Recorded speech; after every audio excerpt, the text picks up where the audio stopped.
Yoshmiz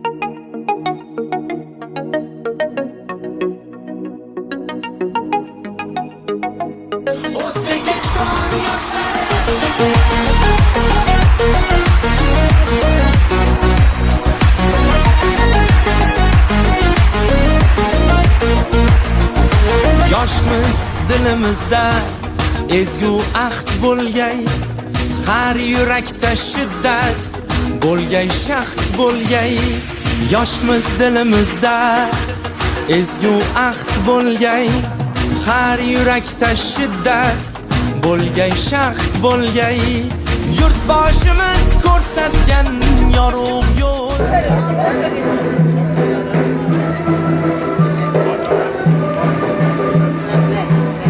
Sizlarniki sabab.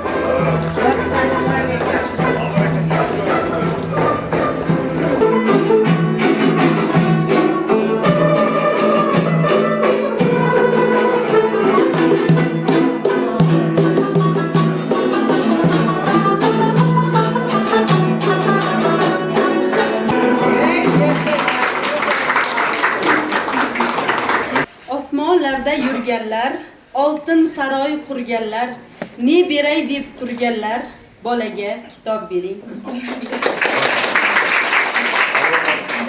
Hurmatli aziz yoshlar, hurmatli ofitserlar, ustozlar, hojilar, mana hammalaringga avvalambor bayramdan tabriklaymiz. Bugun ertalabdan bu narsani to'g'risi kechqurundan tayyorgarligini ko'rdim, tarixini ham o'qidik. Tariximiz shunaqa bo'lib kelyaptiki, uzoq yillar adashmasam 630-miloddan avvalgi 630-yil asrlarda bo'layotgan holatda birinchi kitoblarimiz taxtalarga o'yib yozilgan ekan. Assalomu alaykum aziz xolajonlarim, aziz mehmonlar, jamshidlik, Shavkatjon. Mana hozir hamma gapni aytib o'tdilaring. Lekin men bitta narsani aytmoqchiman. Avvalambor prezidentimizga juda katta rahmat.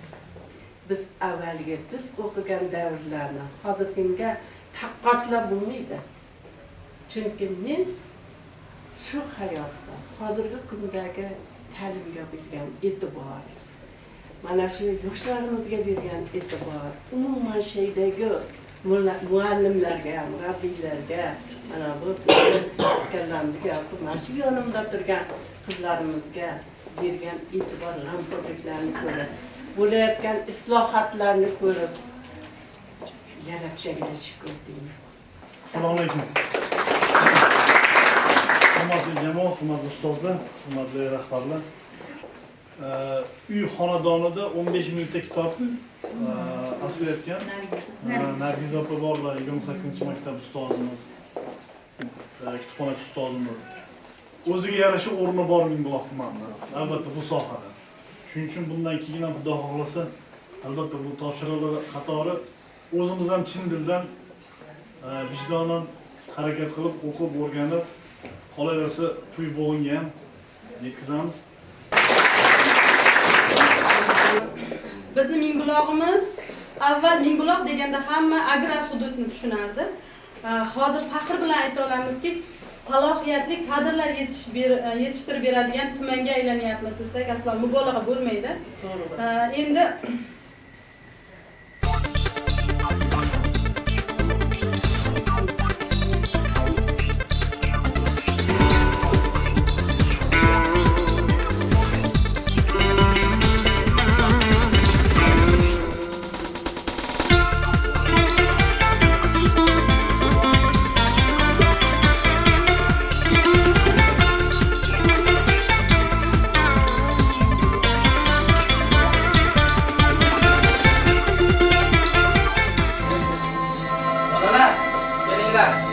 Aditya, Nurxon, Madina, Mana, Oysha.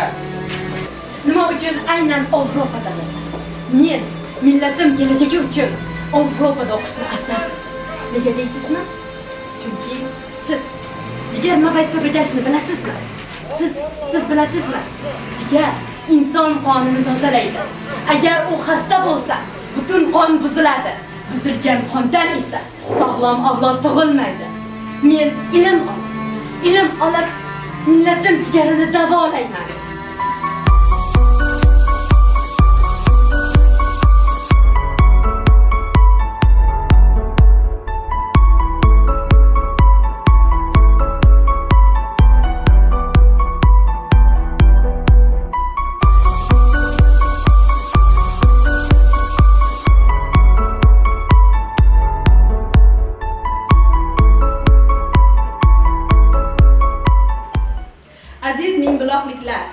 kitobsevar yoshlar, barcha kitobxonlarni 6 Respublika kitobxonlik haftaligi doirasida 13-dan 17 aprelgacha o'tkaziladigan ma'naviy ma'rifiy tadbirlarimizga taklif etamiz.